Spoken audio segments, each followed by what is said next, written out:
Operation sindoor کے بعد operation Mahadev کے تسلسل کے طور پر مقبوضہ کشمیر میں بھارت کی ریاستی دہشت گردی جاری ہے۔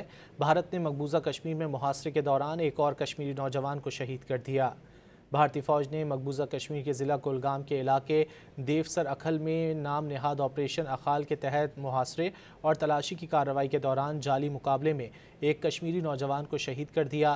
بھارتی میڈیا کے مطابق کولگام میں بھارتی فوجیوں، پہلا military central reserve police force اور پولیس نے کولگام کے علاقے دیوسر اکھل میں جمعے کی شام آپریشن اخال شروع کیا تھا، جس کے دوران رات بھر وقفے سے فائرنگ کا سلسلہ جاری رہا۔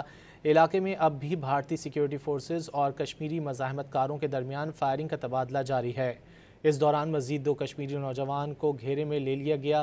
کشمیر میڈیا سروس کے مطابق بھارتی قابض فوج نے جولائی کے مہینے میں جعلی مقابلوں اور دیگر کارروائیوں میں 7 کشمیریوں کو شہید اور 51 کو زخمی کر دیا تھا۔